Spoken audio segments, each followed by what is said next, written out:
Kalau dari Bu Elim sendiri ya Bu, dari EPP ini Bu, dalam menjalankan strategi keberlanjutan atau ESG ya di perusahaan Ibu, sampai dengan saat ini progresnya sudah seperti apa?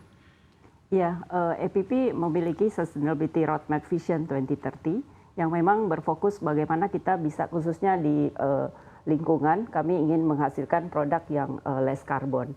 Nah, progres sampai sekarang secara total rata-rata pemakaian renewable energy di seluruh pabrik kami itu hampir mencapai 60%. Nah, salah satunya memang kami juga udah memasang solar panel untuk membantu dalam pemakaian listrik yang ramah lingkungan. Nah, kami sudah memasang sekitar 18 mega di beberapa lokasi di rooftop, jadi kita pasang di seluruh rooftop dan target sampai 2025 kita akan mencapai 30 megawatt. Nah, secara keseluruhan memang kalau di pabrik kertas dan tisu ini energi efisiensi itu yang menjadi fokus gitu. Jadi 60% itu adalah pemakaian energi yang kita memakai sistem circular bioeconomy.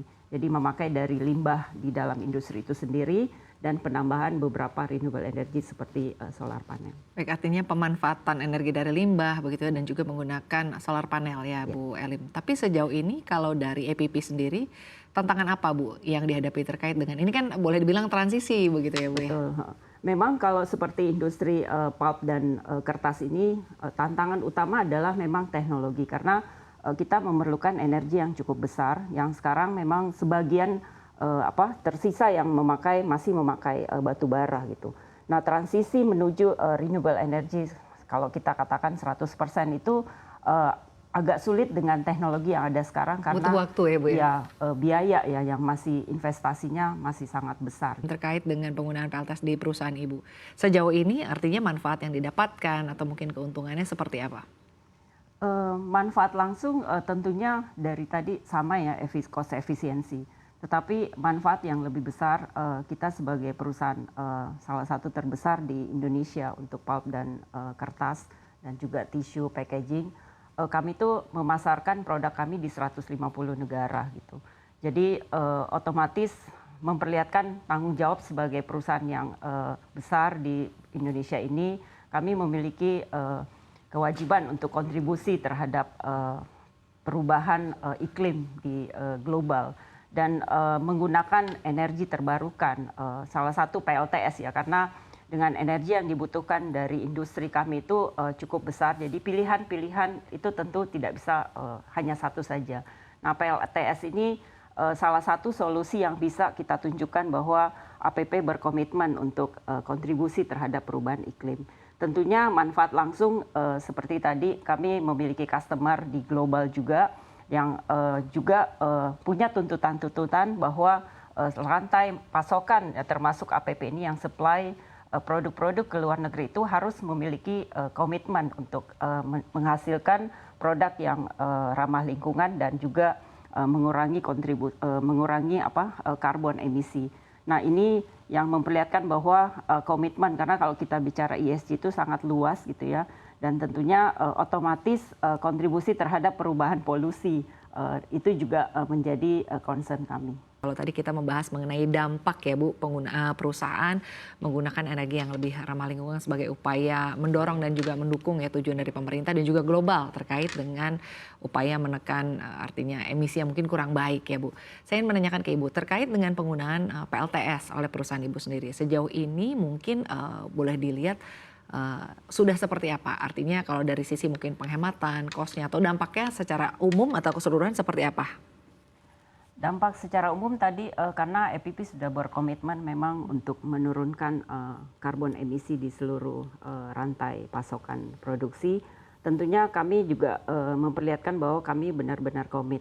Jadi pilihan-pilihan energi terbarukan itu cukup banyak dan ada beberapa memang yang bisa kita lakukan sekarang seperti PLTS, tetapi ada pilihan-pilihan yang harus dipertimbangkan secara jangka panjang. Nah, jangka panjang ini yang memang harus melewati beberapa proses ya, feasibility study sampai kita bisa memastikan teknologi apa yang tepat untuk industri, baik itu secara proses mau produksi dan juga biaya gitu. banyak pilihan seperti mengganti dari batu bara ke biomass, menggunakan hidrogen, carbon capture system, terus juga nuklir. Nah, pilihan-pilihan itu semua membutuhkan investasi yang cukup besar. Itu yang menjadi tantangan sekarang untuk menetapkan apa yang menjadi transisi menuju ke net zero target kami itu juga. Baik, menarik membahas mengenai tantangan ini yang terkait dengan cost ya Bu. Bahwa perusahaan ibu begitu beroperasi menggunakan PLTS. Kalau dari sisi artinya penghematan atau cost sendiri, itu seperti apa? Penghematan langsung kalau kita terhadap pemakaian jadi tergantung kita bandingkannya terhadap apa. Kalau terhadap penggunaan solar di genset misalnya, itu bisa selisih antara 10 sampai 20% ya. Tetapi kalau misalnya terhadap, karena kami industri juga memiliki boiler sendiri ya, menghasilkan energi sendiri. Memang itu tidak terlalu besar gitu. Tetapi balik lagi memang kita tidak melihat secara hanya semata-mata untuk cost, tetapi pilihan bagaimana komitmen kami sudah mulai menggunakan renewable energy ini sebagai bagian dari perubahan dari energi yang berdasarkan batu bara gitu, berasal dari batu bara. Nah, itu yang paling penting gitu, bahwa kita ke depannya memikirkan bahwa perusahaan atau industri itu adalah perusahaan yang bertanggung jawab dalam melakukan energi mungkin terkait transisi. dengan upaya transisi dari energi sendiri begitu ya. Kalau tadi kita lihat bahwa sebetulnya begitu banyak manfaat yang diperoleh dengan menggunakan PLTS ya bagi industri-industri, utamanya mungkin industri kan berbeda dengan residensial ya. Di siang hari akan lebih bermanfaat. Tapi kalau kita kaitkan dengan artinya pemerintah, artinya dukungan kalau dari pemerintah sendiri terhadap industri-industri untuk saat ini Anda melihat seperti apa terkait dengan mungkin kebijakan dan upaya bagaimana sebetulnya industri ini didukung untuk bisa bertransisi ke energi yang lebih baik. Ya, pendapat saya ya ini pemerintah juga kan punya target net zero dan kita juga udah melihat bahwa sudah ada roadmap menuju ke sana dan prioritas memang adalah di bidang energi. Nah, untuk industri seperti kami ini tentunya untuk melakukan tadi investasi jangka panjang ini terutama untuk teknologi-teknologi yang baru ya, itu kita perlu bersama-sama sinergi gitu dalam menentukan apa sebenarnya pilihan-pilihan yang tepat sehingga investasinya itu tidak dilakukan sendiri oleh industri tetapi bersama-sama dengan pemerintah dalam penetapan pilihan-pilihan teknologi yang baru secara jangka panjang.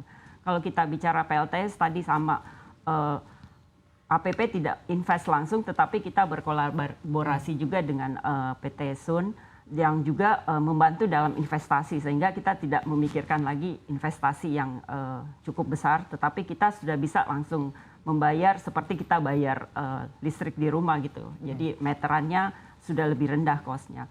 Tetapi secara jangka panjang untuk mengcover di luar dari karena energinya cukup besar ya tentunya pilihan-pilihan lain itu yang jangka panjang yang investasinya besar juga kita perlu bantuan dari bukan cuma pemerintah tapi institusi kayak financial. Dan memang sekarang sudah banyak juga ya, tetapi memang persyaratannya yang Artinya mungkin dari sisi pendanaan maksudnya Bu? Iya.